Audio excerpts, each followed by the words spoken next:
ಓಂ ಶ್ರೀ ಗುರು ಬಸವಲಿಂಗಾಯ ನಮಃ. ಬಸವಾದಿ ಪ್ರಮಥರನ್ನು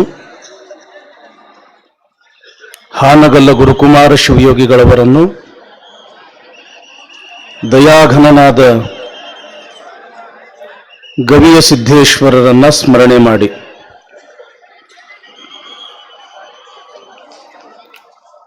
ಎನ್ನ ಅನುಗ್ರಹ ಮತ್ತು ಅಧಿಕಾರದ ಗುರುಗಳಾಗಿರ್ತಕ್ಕಂಥ ಜಗದ್ಗುರು ಶಿವಶಾಂತವೀರ ಅಪ್ಪಗಳ ಶ್ರೀಚರಣಗಳನ್ನು ಮಸ್ತಕದ ಮೇಲೆ ಧರಿಸಿ ನಮ್ಮ ನಾಡಿನಲ್ಲಿಯೇ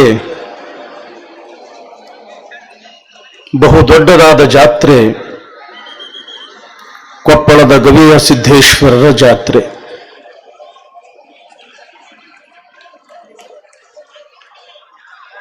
ಇವತ್ತು ಭಕ್ತ ಹಿತಚಿಂತನಾ ಸಭೆ.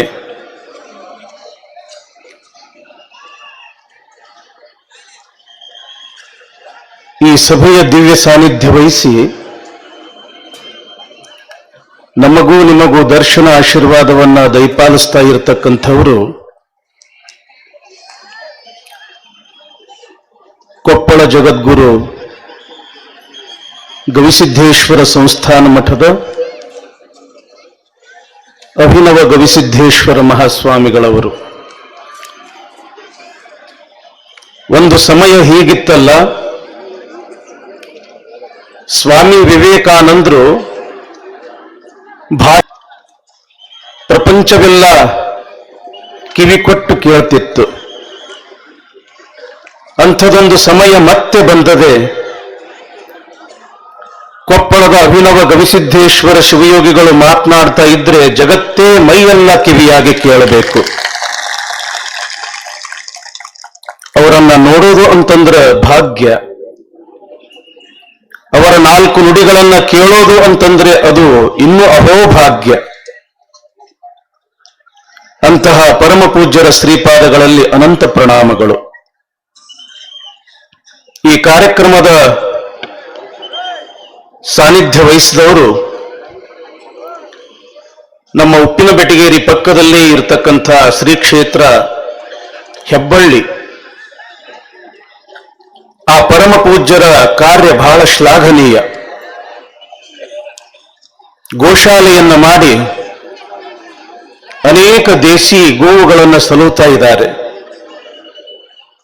ಆ ಭಾಗದಲ್ಲಿ ಭಕ್ತಿಯ ಬೀಜವನ್ನ ಬಿತ್ತಿ ಎಲ್ಲರನ್ನೂ ಧರ್ಮವಂತರನ್ನಾಗಿ ಮಾಡ್ತಾ ಇದ್ದಾರೆ.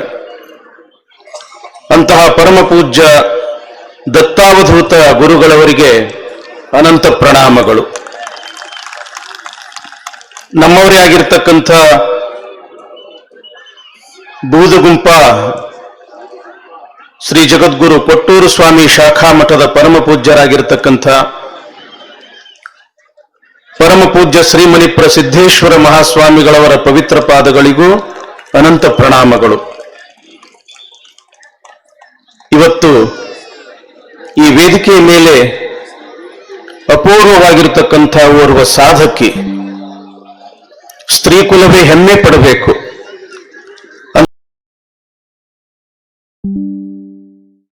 ಅಂತಹ ನಮ್ಮ ತಾಯಿ ಡಾಕ್ಟರ್ ವಿಜಯಲಕ್ಷ್ಮಿ ಈಶ್ವರಪ್ಪ ಬಾಳೆಕುಂದ್ರಿ ತಾಯಿಯವರಿಗೂ ಕೂಡ ಅನಂತ ಶರಣಾರ್ಥಿಗಳು. ಸಂಗೀತ ಕಾರ್ಯಕ್ರಮ ಎಷ್ಟೊಂದು ಅದ್ಭುತವಾಗಿ ನಡೆಸಿಕೊಟ್ರು ಅಂತಂದ್ರೆ,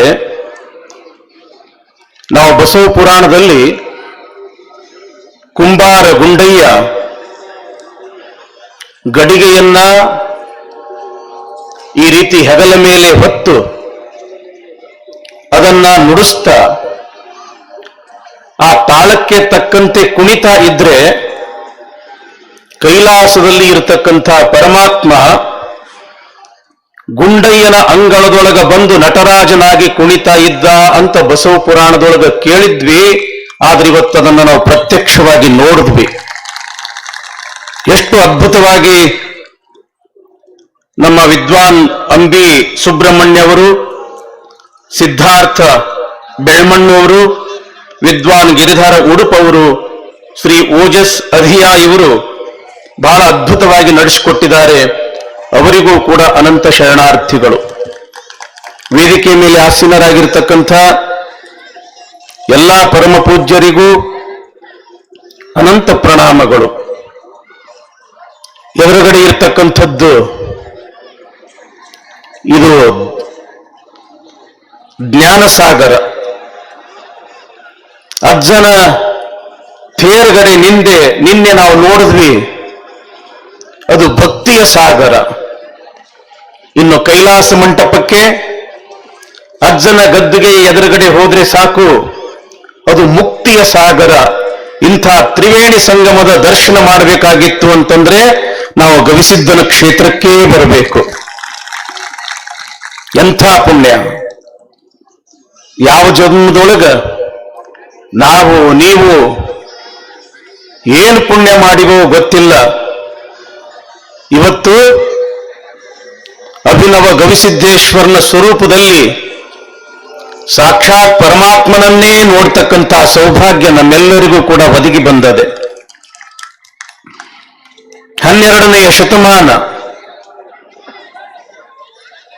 ಆಗಿನ ವಾತಾವರಣದ ಬಗ್ಗೆ ಮಡಿವಾಳ ಮಾಚಯ್ಯನವರು ಒಂದು ವಚನ ಹೇಳ್ತಾರೆ. ಎತ್ತೆತ್ತ ನೋಡಿದಡತ್ತ ಬಸವನೆಂಬ ಬಳ್ಳಿ, ಎತ್ತಿ ನೋಡಿದರೆ ಲಿಂಗವೆಂಬ ಗೊಂಚಲು, ಒತ್ತಿ ಹಿಂಡಿದರೆ ಭಕ್ತಿ ಎಂಬ ರಸ. ಗುರುವು ಬಸವಣ್ಣನಿಂದ, ಲಿಂಗವೂ ಬಸವಣ್ಣನಿಂದ, ಜಂಗಮವೂ ಬಸವಣ್ಣನಿಂದ, ಪಾದೋದಕ ಪ್ರಸಾದವೆಲ್ಲವೂ ಬಸವಣ್ಣನಿಂದ. ಅತ್ತ ಬಲ್ಲರೆ ನೀವು ಕೇಳಿರೋ, ಇತ್ತ ಬಲ್ಲರೆ ನೀವು ಕೇಳಿರೋ. ಬಸವ ಬಸವ ಎಂದು ಮಜ್ಜನ ಕೆರೆಯದವನ ಭಕ್ತಿ ಶೂನ್ಯ ಕಾಣ ಕಲಿದೇವರ ದೇವ ಅಂತ. ಅಂದ್ರೆ 900 ವರ್ಷಗಳ ಹಿಂದೆ ಎಲ್ಲವೂ ಕೂಡ ಬಸವಮಯವಾಗಿತ್ತು ಅನ್ನೋದಕ್ಕೆ ಈ ಒಂದು ವಚನ ಸಾಕ್ಷಿ. ಮತ್ತೆ ಆ ಯುಗ ಮರುಕರಳಿಸಿದೆ. ಇವತ್ತು ಎತ್ತ ನೋಡಿದಡತ್ತ ಗವಿಸಿದ್ಧನೆಂಬ ಬಳ್ಳಿ, ಎತ್ತಿ ನೋಡಿದರೆ ಅಪಾರವಾಗಿರ್ತಕ್ಕಂಥ ಸದ್ಭಕ್ತರೆಂಬ ಸಂಕುಲ, ಒತ್ತಿ ಹಿಂಡಿದರೆ ಕೈಲಾಸದ ಅಮೃತಕ್ಕಿಂತಲೂ ರುಚಿಯಾಗಿರ್ತಕ್ಕಂಥ ಭಕ್ತಿ ಎಂಬತಕ್ಕಂಥ ರಸ. ಎಂಥ ಪುಣ್ಯ ಮಾಡಿರಬೇಕು ನಾವು ನೀವು ಎಲ್ಲರೂ ಕೂಡಿ. ಏನದು? ಏನು ರಥ? ಏನದು? ಲಕ್ಷ ಅಲ್ಲ, 2 ಲಕ್ಷ ಅಲ್ಲ, 8 ರಿಂದ 10 ಲಕ್ಷರನ್ನ ನೋಡ್ತಕ್ಕಂಥ ಸದ್ಭಕ್ತರನ್ನ ನೋಡ್ತಕ್ಕಂಥ ಒಂದು ಸೊಬಗು. ನಿಜವಾಗಲೂ ಕೂಡ ಬಹಳ ಆಶ್ಚರ್ಯ. ಜಗತ್ತಿನೊಳಗ 8 ಬಹಳ ದೊಡ್ಡ ಅದ್ಭುತಗಳು ಅದಾವೆ ಅಂತ ಹೇಳ್ತಾರೆ. ಆದ್ರೆ ನಮ್ಮ ಗವಿಸಿದ್ದೇಶನ ಮಠದ ಈ ಅಂಗಳದಲ್ಲಿ ಇರ್ತಕ್ಕಂಥ ಸದ್ಭಕ್ತರು, ಆ ಸದ್ಭಕ್ತರ ಹೃದಯದಲ್ಲಿ ನೆಲೆಸಿರ್ತಕ್ಕಂಥ ಅಭಿನವ ಗವಿಯ ಸಿದ್ದೇಶ್ವರನನ್ನ ನೋಡ್ತಾ ಇದ್ರೆ ಇದಕ್ಕಿಂತ ಅದ್ಭುತ ಮತ್ತೊಂದು ಯಾವುದೂ ಇಲ್ಲ ಎಂಬತಕ್ಕಂಥದ್ದು ಸಹಜವಾಗಿಯೇ ನಮಗ ಗೊತ್ತಾಗ್ತದೆ. ಧಾರವಾಡ ಭಾಗದ ನಿನ್ನೆ ಒಬ್ಬರು ಸ್ವಾಮಿಗಳು ಬಂದಿದ್ರು, ನಮಗೆ ಬಹಳ ಆತ್ಮೀಯ ಸ್ನೇಹಿತರು. ಅಪ್ಪರ ನಿನ್ನೆ ನಾವು ಹೋಗಿದ್ವಿ, ಏನದು ವೈಭವ, ಕಣ್ಣು ಪವಿತ್ರ ಆಗ್ಬಿಟ್ಟು ಅಂತ ಹೇಳೋರು ಅವರು. ಹೆಂಗ ಕೊಪ್ಪಳ ಸಮೀಪ ಹೋಗ್ತೀವಿ, ಊರಾಗ ಮನಿಗಳದಾವ, ಜನರೇ ಇಲ್ಲ. ಊರಾಗ ಮಠಗಳದಾವ, ಗುರುಗಳೇ ಇಲ್ಲ. ಊರಾಗ ಗುಡಿ ಗುಂಡಾರಗಳದಾವ, ಮೂರ್ತಿಗಳದಾವ ಹೊರತು ದೇವರುಗಳು ಇಲ್ಲ. ಯಾಕ? ಇವರೆಲ್ಲರೂ ಕೂಡ ಅಜ್ಜನ ಜಾತ್ರೆ ಮಾಡಾಕ ಬಂದಿದ್ರು ಕೊಪ್ಪಳದೊಳಗ. ಎಂಥ ಅದ್ಭುತ ಅದು. ನಾವು ಶಿವಯೋಗ ಮಂದಿರದಲ್ಲಿ ಓದತಕ್ಕಂಥ ಸಮಯದೊಳಗ ಕೇಳಿದ್ವಿ, ಪಾರ್ವತಿ ಕೇಳ್ತಾಳಂತ, ಹೇ ಪರಮಾತ್ಮ, ನೀ ಎಲ್ಲಿರ್ತಿ? ನಿನ್ನ ನಿಜವಾಗಿರ್ತಕ್ಕಂಥ ವಾಸಸ್ಥಾನ ಯಾವುದು? ಏನು ಈ ಕೈಲಾಸದೊಳಗಿರ್ತೀಯೋ, ಏನು ಗುಡಿಗುಂಡಾರದೊಳಗೆ ಇರ್ತೀಯೋ, ಏನು ಗಿರಿಗಂವರದೊಳಗೆ ಇರ್ತೀಯೋ ಅಂತ ಕೇಳಿದಾಗ ಶಿವ ಹೇಳದ್ನಂತ, ಪಾರ್ವತಿ, ನಾಹಂ ವಸಾಮಿ ಕೈಲಾಸೆ ನಚ ಮೇರು ಮಂದಿರೆ ಮದ್ಭಕ್ತಾ ಯತ್ರ ತಿಷ್ಠಂತಿ ತತ್ರ ತಿಷ್ಠಾಮಿ ಪಾರ್ವತಿ.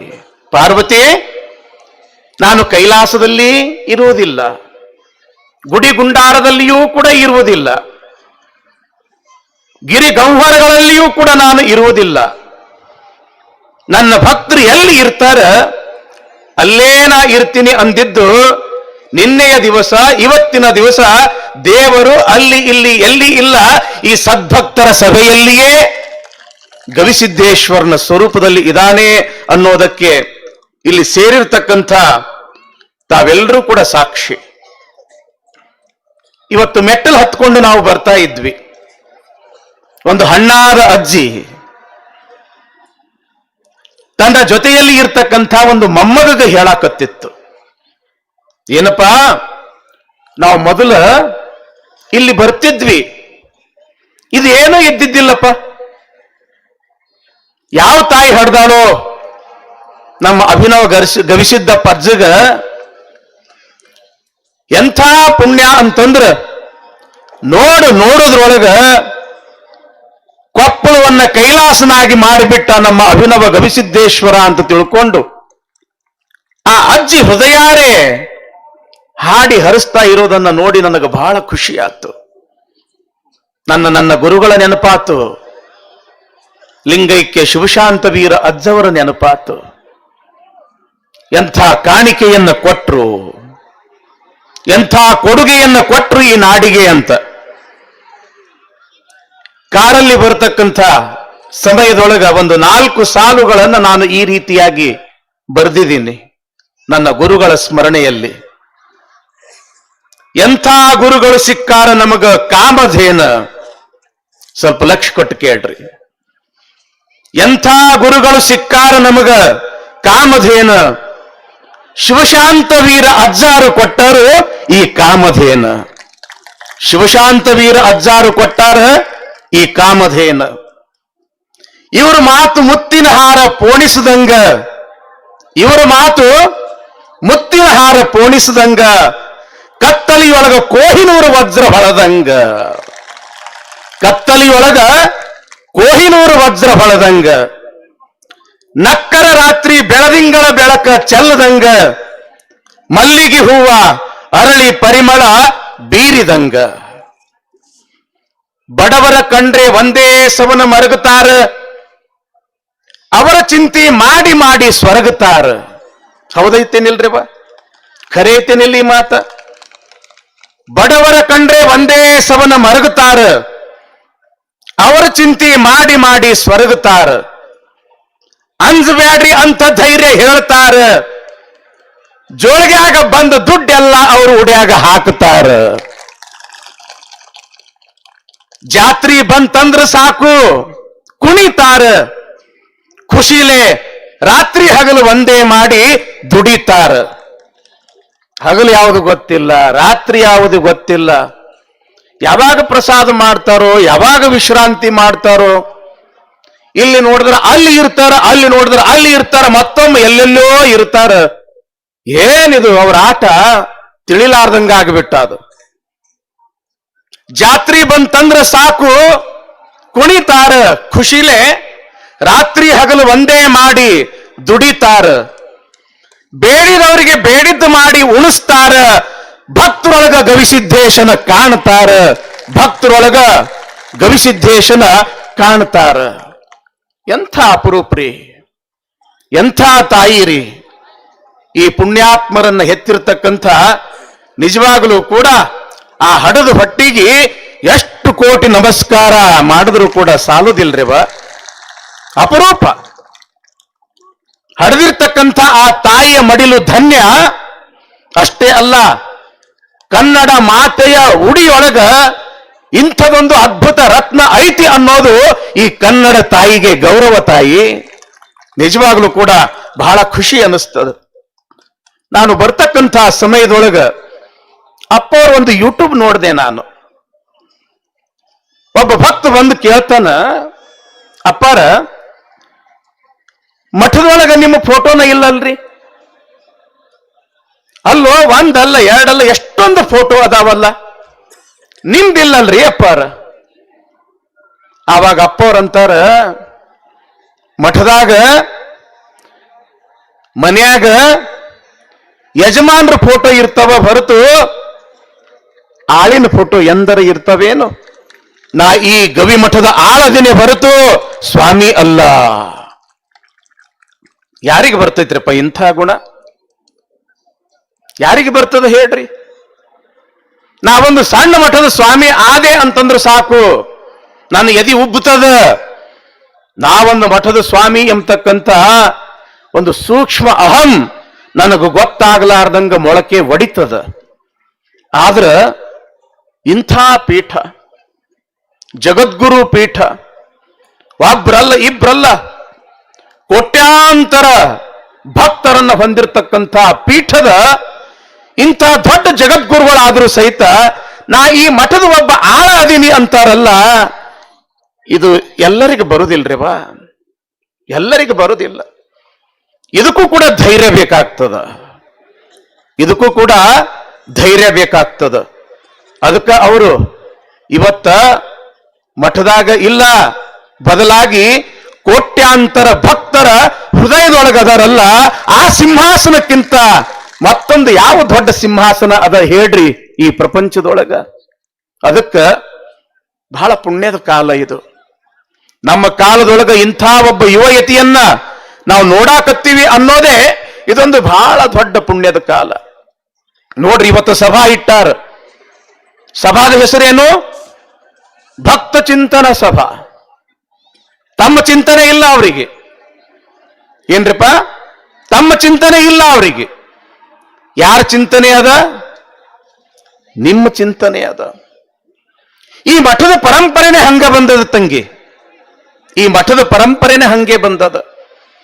ಏನು ರುದ್ರಮುನಿ ಶಿವಯೋಗಿಗಳು 100 ವರ್ಷಗಳ ಹಿಂದೆ ಈ ಮಠವನ್ನ ಸ್ಥಾಪನೆ ಮಾಡಿದ್ರು. ತಾವು 100 ಕಾಲು ಮಾಡಿರ್ತಕ್ಕಂಥ ಎಲ್ಲಾ ತಪಸ್ಸು ಭಕ್ತರಿಗೆ ಕೊಟ್ಟರು ಅವರು. ಮುಂದೆ 10ನೇ ಶಿವಯೋಗಿಗಳು ಬಂದರು, ಚನ್ನಬಸವ ಶಿವಯೋಗಿಗಳು.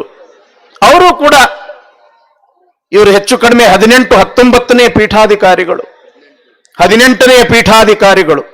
ಎಲ್ಲರೂ ಇಂಥವರೇ, ತಪಸ್ವಿಗಳೇ ತಪಸ್ವಿಗಳೇ ತಪಸ್ವಿಗಳೇ. ಹಿಂದಿನ ಗವಿಸಿದ್ದೇಶ್ವರ ಅಂದ್ರೆ ಈಗೇನು ನಾವು ಗವಿಸಿದ್ದೇಶ್ವರ ಗದ್ದುಗೆಯನ್ನು ನೋಡ್ತೀವಿ, ಏನವರು, ಏನು ಪೂಜಾ, ಏನು ಅನುಷ್ಠಾನ, ಏನು ತಪಸ್ಸು, ಬಹಳ ಅದ್ಭುತ ತಂಗಿ. ಶಾಪಾನುಗ್ರಹ ಸಮರ್ಥರವರು. ಆವಾಗ ಹೈದರಾಬಾದ್ ನಿಜಾಮನ ಆಡಳಿತ ಈ ಭಾಗದಲ್ಲೆಲ್ಲ.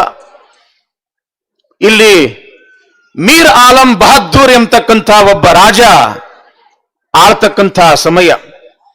ಯಾಕೆ ಈ ಮಾತನ್ನ ಹೇಳ್ತಾ ಇದೀನಿ ಅಂತಂದ್ರ, ಗವಿಮಠ ಭಕ್ತರನ್ನೇ ತನ್ನ ದೇವರು ಅಂತ ತಿಳಿದಿರ್ತಕ್ಕಂಥ ಮಠ ಇದು.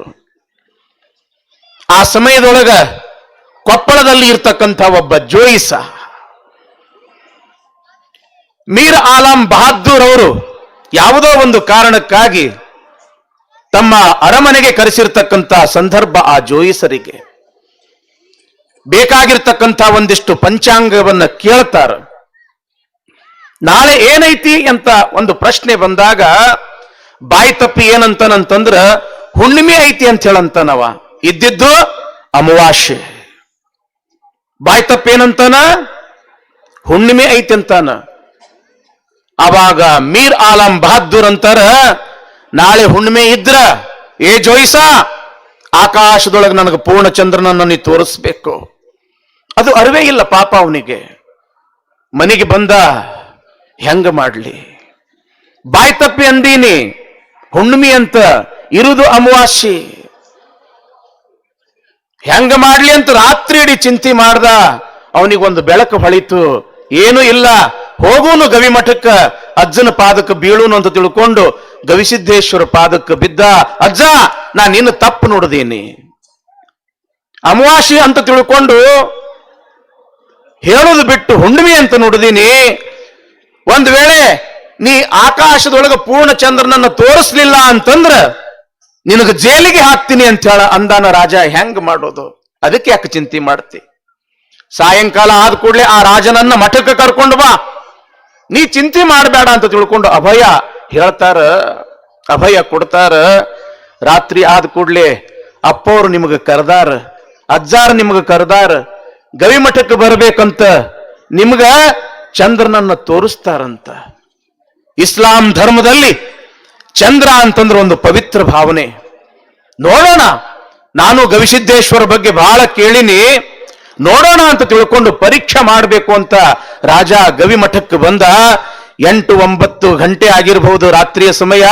ಆವಾಗ ಹೇಳ್ತಾರ, ಮೀರ್ ಆಲಾಂ ಬಹಾದ್ದೂರ್, ಅಮಾವಾಸ್ಯೆ ದಿವಸ ಚಂದ್ರನನ್ನು ನೋಡ್ಬೇಕು ಅಂತ ನಿನ್ನ ಅಪೇಕ್ಷೆ ಅದ ಅಲ್ಲ, ನೋಡು, ಆ ಚಂದ್ರನನ್ನ ನೋಡು ಅಂತ ತಿಳ್ಕೊಂಡು ಆಕಾಶದ ಕಡೆಗೆ ಗವಿಸಿದ್ದೇಶ್ವರರು ಹಿಂಗ ಕೈ ಮಾಡಿದಾಗ ಪೂರ್ಣ ಚಂದ್ರನ ದರ್ಶನ ಆಗ್ತದಂತ.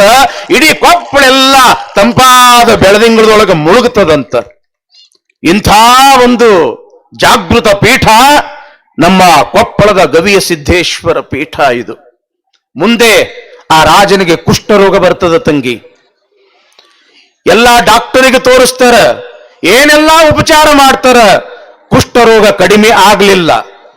ಅವರ ಸೇವೆಯನ್ನು ಮಾಡ್ತಕ್ಕಂಥ ಒಬ್ಬ ಸಾಮಾನ್ಯ ಸೇವಕ, ಯಪ್ಪ ಗವಿಮಠಕ್ಕೆ ಹೋಗಿ ಗವಿಸಿದ್ದೇಶ್ವರನ ಪಾದಕ್ಕೆ ಬಿದ್ರೆ ಅಂತಂದ್ರ ನಿಮ್ಮ ಕುಷ್ಠರೋಗ ಹೋಗ್ತದ ಅಂದ ಕೂಡ್ಲೇನೆ, ಓಹೋ, ಅಮಾವಾಸ್ಯೆ ದಿವಸ ಚಂದ್ರನನ್ನ ತೋರಿಸ್ತಕ್ಕಂಥ ಪುಣ್ಯಾತ್ಮ ಆರಾಮ ಆದ್ರೆ ಯಾಕೆ ಆರಾಮ ಆಗ್ಬಾರ್ದು ಅಂತ ತಿಳ್ಕೊಂಡು ಗವಿಸಿದ್ದೇಶ್ವರ ಮಠಕ್ಕೆ ಬರ್ತಾರ. ಬಾಗಿಲು ಮುಚ್ಚಿರ್ತದ. ಆವಾಗ ಆ ರಾಜನ ಭಕ್ತಿ ನೋಡ್ರಿ. ಧರ್ಮದಲ್ಲಿ ಇಸ್ಲಾಂ ಧರ್ಮದವನಾಗಿದ್ರು ಕೂಡ ಗವಿಯ ಸಿದ್ದೇಶ್ವರನ ಮೇಲೆ ಎಷ್ಟು ಭಕ್ತಿ ಅಂತಂದ್ರ, ಬಾಗಿಲು ಮುಚ್ಚಿದ್ರೆ ಏನಾತು, ಗವಿಸಿದ್ದಪ್ಪ ತುಳಿದ ಈ ಭೂಮಿ ಬಹಳ ಪವಿತ್ರ ಅದ ಅಂತ ತಿಳ್ಕೊಂಡು ಮಹಾದ್ವಾರದ ಮುಂದೆ ಇರ್ತಕ್ಕಂಥ ಆ ಒಂದು ಮಣ್ಣನ್ನೇ ಗವಿಯ ಸಿದ್ದೇಶ್ವರನ ಪ್ರಸಾದ ಅಂತ ಮೈಗೆ ಹಚ್ಕೊಳ್ತಾನ. ಕುಷ್ಠರೋಗ ಎಲ್ಲ ದೂರ ಆಗ್ತದೆ ತಂಗಿ. ಇಂಥ ಒಂದು ಜಾಗೃತ ಪೀಠ, ಏನು ಪವಿತ್ರವಾಗಿರ್ತಕ್ಕಂಥ ವಿಭೂತಿ, ನಮ್ಮ ಪಾಪ ಕಳಿತದ ವಿಭೂತಿಯಲ್ಲೇ ಅತ್ಯಂತ ಸರ್ವಶ್ರೇಷ್ಠ ವಿಭೂತಿ ಶಿವಯೋಗ ಮಂದಿರದ ವಿಭೂತಿ ಅಂತ ನಾವು ಹೆಂಗ ತಿಳ್ಕೊಂಡಿವಿ, ಹೆಂಗ ನಾವು ಕರಿತೀವಿ ತಂಗಿ. ಒಂದು ಮಾತು ಮಾತ್ರ ಬಹಳ ಲಕ್ಷ್ಯ ಕೊಟ್ಟು ಕೇಳ್ರಿ. ಗವಿಸಿದ್ದಪ್ಪನ ಮಠದ ಅಂಗಳದ ಮಣ್ಣಿನ ಕಣ ಕಣದಲ್ಲಿಯೂ ಕೂಡ ಅಂಥದೊಂದು ಶಕ್ತಿ ತುಂಬ್ಯದ. ಎಂಥ ಶಕ್ತಿ ತುಂಬ್ಯದ ಅಂತಂದ್ರ ಪಾಪವೆಲ್ಲ ಸುಟ್ಟು ಬೂದಿ ಮಾಡ್ತಕ್ಕಂಥ ಒಂದು ದೊಡ್ಡ ಶಕ್ತಿ ತುಂಬ್ಯದ ತಂಗಿ. ಅದಕ್ಕ ಈ ಮಠ, ಈ ಪೀಠ ಸಾಮಾನ್ಯ ಅಲ್ಲ ತಂಗಿ. ಯಾವಾಗಲೂ ಕೂಡ ಭಕ್ತರ ಹಿತಚಿಂತನೆಯನ್ನೇ ಮಾಡಿರ್ತಕ್ಕಂಥದ್ದು. ಒಮ್ಮೆ ನಾನು ಈ ಗವಿಮಠಕ್ಕೆ ಬಂದಿರತಕ್ಕಂಥ ಸಂದರ್ಭ, ನಮ್ಮ ದೊಡ್ಡ ಅಜ್ಜಾರು ಶಿವಶಾಂತವೀರ ಅಜ್ಜಾರು ನೋಡ್ರಿ ಅಲ್ಲಿ ನೀವು, ಅಜ್ಜಾರಂಗ ತೆಳ್ಳಗ ಅದೇ ಆವಗಿ ಹಾಕೊಂಡು ಅಲ್ಲಿ ಮುಂದ ಪಟ ಪಟ ಪಟ ಅಂತ ತಿಳ್ಕೊಂಡು ಕೆಳಗೆ ಇಳಿದಾರ. ಅಲ್ಲಿ ಮುಂದೊಂದು ಸಣ್ಣ ಮಹಾದ್ವಾರ ಐತಿ ನೋಡ್ರಿ. ಪಾಪ ಒಂದು ಒಬ್ಬ ಮುದುಕ ವಯಸ್ಸಾಗ್ಯದ, ಕಣ್ಣು ಮಂಜು ಕಾಣಿಸ್ತಾವ, ಬೆನ್ನು ಬಾಗ್ಯಾದ, ಕೈಯಾಗ ಬಡಗಿ ಹಿಡ್ದಾನ, ಮೆಟ್ಲ ಹತ್ತಕ್ ಆಗಬಲ್ದು. ಆವಾಗ ಪಾಪ ಅಜ್ಜಾರನ ಗುರ್ತು ಹಿಡಿಲಿಲ್ಲ ಅವ. ಯಾಕೆ ಕಣ್ಣು ಮಂಜಾಗಿದ್ದು, ಯಪ್ಪ ಅಂತ ಹೇಳಿ ಕರೆದ. ಯಾಕಪ್ಪ ಅಂತ ತಿಳ್ಕೊಂಡು ಅಜ್ಜಾರು ಅವನ ಹತ್ರ ಹೋದ್ರು. ಯಪ್ಪ, ನನಗ ಮ್ಯಾಲ ಹತ್ತಿ ಗವಿಸಿದ್ದಪ್ಪನ ದರ್ಶನ ಮಾಡಕ್ ಆಗುವುದಿಲ್ಲ, ಅದಕ್ಕ ಇದು 1 ರೂಪಾಯಿ ಆ ಗವಿಸಿದ್ದಪ್ಪನ ಮುಂದೆ ಏನು ಕಾಣಿಕಾ ಹುಂಡಿ ಐತಿಲ್ಲ, ಕಾಣಿಕಾ ಪೆಟ್ಟಿಗೆ ಐತಿಲ್ಲ, ಅದ್ರೊಳಗ ಹಾಕಪ್ಪ ಅಂತ ತಿಳ್ಕೊಂಡು ಆ ಅಜ್ಜ ಕೊಟ್ಟ. ಯಾರು? ಆ ಮುದುಕ ಕೊಟ್ಟ. ನೋಡ್ರಿ, ಇಂಥ ಒಂದು ದೊಡ್ಡ ಮಠದ ಒಬ್ಬ ದೊಡ್ಡ ಜಗದ್ಗುರುಗಳಾಗಿರ್ತಕ್ಕಂಥ ನಮ್ಮ ಪೂಜ್ಯ ಗುರುಗಳಾಗಿರ್ತಕ್ಕಂಥ ಶಿವಶಾಂತವೀರ ಅಜ್ಜಾರು ಪಕ್ಕದಾಗಿರ್ತಕ್ಕಂಥ ಸೇವಾದ ಮರಿ ಕೈಯಾಗ ಆ 1 ರೂಪಾಯಿ ಕೊಡ್ಲಿಲ್ಲ. ಸ್ವತಃ ತಾವೇ ಮರಳಿ ಆ ಹತ್ತಾರು ಅಲ್ಲ ನೂರಾರು ಮೆಟ್ಟಿಲುಗಳನ್ನ ಏರಿ ಏರಿ ಏರಿ ಬಂದು ಆ ಕಾಣಿಕಾ ಪೆಟ್ಟಿಗೆಯೊಳಗೆ ₹1 ಹಾಕ್ತಾರ.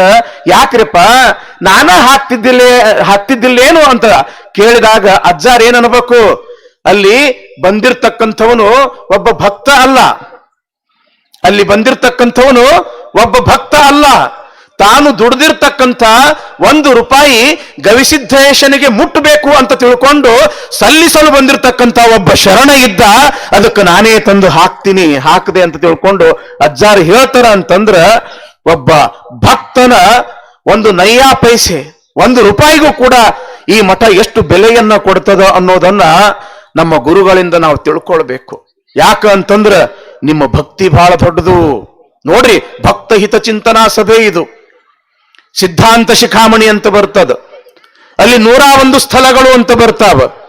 ಆ 101 ಸ್ಥಳಗಳಲ್ಲಿ ಗುರು ಮಹಾತ್ಮ್ಯ ಸ್ಥಳ, ಲಿಂಗ ಮಹಾತ್ಮ್ಯ ಸ್ಥಳ, ಜಂಗಮ ಮಹಾತ್ಮ್ಯ ಸ್ಥಳ ಅಂತ ತಿಳ್ಕೊಂಡು ಹೇಳ್ತಾ ಹೇಳ್ತಾ ಅಲ್ಲಿ ಇನ್ನೊಂದು ಮಹಾತ್ಮ್ಯ ಸ್ಥಳ ಬರ್ತದ, ಭಕ್ತ ಮಾಹಾತ್ಮ್ಯ ಸ್ಥಳ ಅಂತ ತಿಳ್ಕೊಂಡು. ಭಕ್ತ ಮಹಾತ್ಮ್ಯ ಸ್ಥಳ ಅಂದ್ರೆ ಭಕ್ತನ ಮಹತ್ವವೂ ಕೂಡ ಅದ.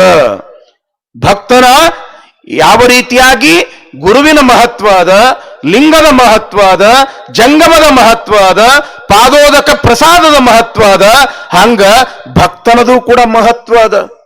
ಭಕ್ತನ ಮಹತ್ವ ಎಷ್ಟು ದೊಡ್ಡದು ಅಂತಂದ್ರ, ಭಕ್ತ ಇದ್ದಿದ್ದಿಲ್ಲ ಅಂತಂದ್ರ ಗುರು ಲಿಂಗ ಜಂಗಮಕ್ಕೆ ಬೆಲೆನೇ ಇಲ್ಲ, ಪಾದೋದಕ ಪ್ರಸಾದಕ್ಕೆ ಬೆಲೆನೇ ಇಲ್ಲ. ಯಾಕ ಇವತ್ತು ಗುರು ಲಿಂಗ ಜಂಗಮ ಪಾದೋದಕ ಪ್ರಸಾದಕ್ಕೆ ಮಹತ್ವ ಬರಬೇಕಾಗಿತ್ತು ಅಂತಂದ್ರ ಭಕ್ತ ಇದ್ದಲ್ಲೇ ಮಹತ್ವ ಬರ್ತದ ಅಂತ ತಿಳ್ಕೊಂಡು ಅಜ್ಜವರು ಇವತ್ತು ಸಭಾ ಇಟ್ಟಾರ, ಭಕ್ತ ಹಿತಚಿಂತನಾ ಸಭಾ. ನಿಮ್ಮ ಹಿತಚಿಂತನೆಯನ್ನ ಮಾಡ್ತಕ್ಕಂಥ ಒಂದು ಮಹಾನ್ ಹೃದಯ ಅದು. ನಿಜವಾಗಲೂ ಕೂಡ ಬಹಳ ಪುಣ್ಯವಂತರು ಎಂಬತಕ್ಕಂಥ ಮಾತು ನಾನು ಇಷ್ಟೇ ಹೇಳಬಹುದೇ ಹೊರತು ಇದಕ್ಕಿಂತ ಹೆಚ್ಚಿಗೆ ಏನು ಹೇಳಕ್ ಸಾಧ್ಯ ಇಲ್ಲ. ಯಾಕ ಅಂತಂದ್ರ ಅವ್ರ ಎದುರುಗಡೆ ಇದ್ವಿ ಅಂತಂದ್ರ ನಮ್ಮ ಮಾತುಗಳು ಮೌನ ಆಗಿಬಿಡ್ತಾವ. ಆದ್ರ ಒಂದು ಮಾತು ಮಾತ್ರ ಸತ್ಯ, ಬಹಳ ಪುಣ್ಯ. ನೀವು ಯಾವ ರೀತಿಯಾಗಿ ಗವಿಮಠದ ಭಕ್ತರೋ, ನಾನು ಕೂಡ ಈ ಗವಿಮಠದ ಪರಮ ಪೂಜ್ಯರಾಗಿರ್ತಕ್ಕಂಥ ಶಿವಶಾಂತವೀರ ಅಜ್ಜನ ನಾನು ಶಿಷ್ಯ. ನಾನು 7ನೇ ಶಿಷ್ಯ, ಅಜ್ಜನವರಿಗೆ ನಾನು 7ನೇ ಶಿಷ್ಯ. ಅದಕ್ಕೆ ನನ್ನ ಪುಣ್ಯ ಅದು. ಹೌದಲ್ರಿವ? ಏನ್ ಹೇಳ್ತಾರ ಅಲ್ಲಮ್ಮ ಪ್ರಭುದೇವರು, ಪುಣ್ಯ ಉಳ್ಳ ಕಾಲಕ್ಕೆ ಪಾಷಾಣ ಪರುಷವಪ್ಪದು ನೋಡಯ್ಯ, ಮಣ್ಣು ಹೊನ್ನಪ್ಪದು ನೋಡಯ್ಯ ಅಂತಾರ. ಪುಣ್ಯ ಅನ್ನೋದು ಕೂಡಿ ಬಂತು ಅಂತಂದ್ರ ಕಲ್ಲ ಪರುಷ ಆಗ್ತದಂತ, ಮಣ್ಣ ಬಂಗಾರ ಆಗ್ತದಂತ. ಹೌದಲ್ರಿವ? ತಾಯಂದ್ರೆ ನೀವು ಪುಣ್ಯ ಮಾಡಿದ್ರಿ ಅಂದ್ರೆ ಒಳ್ಳೆ ಗಂಡ, ಏನ್ರಪ್ಪ ನೀವು ಪುಣ್ಯ ಮಾಡಿದ್ರಿ ಅಂದ್ರೆ ಒಳ್ಳೆ ಹೆಂಡತಿ, ಇಬ್ಬರು ಪುಣ್ಯ ಮಾಡಿದ್ರಿ ಅಂತಂದ್ರ ಒಳ್ಳೆಯ ಮಕ್ಕಳು. ಹೆಂಗೋ ಹಂಗ ಇಡೀ ಸಮಾಜವೇ ಪುಣ್ಯ ಮಾಡಿದಾಗ ಅಭಿನವ ಗವಿಸಿದ್ದೇಶ್ವರನಂತಹ ಸ್ವಾಮಿಗಳಿವ ಗುರುಗಳವರು ಅಂಥವರನ್ನ ಪಡೆದಿರ್ತಕ್ಕಂಥ ನಾವು ನೀವು ಧನ್ಯರು ಎಂಬತಕ್ಕಂಥ ಮಾತನ್ನ ಹೇಳ್ತಾ ಮುಂದೆ ಇನ್ನೂ ಕಾರ್ಯಕ್ರಮ ಬಹಳ ದೊಡ್ಡದು. ಹೆಚ್ಚಿಗೆ ಮಾತನಾಡದೆ ನನ್ನ ಈ 2 ನುಡಿಗಳನ್ನ ನನ್ನ ಗುರುವಿನ ಪಾದಕ್ಕೆ ಸಮರ್ಪಣೆ ಮಾಡ್ತೇನೆ.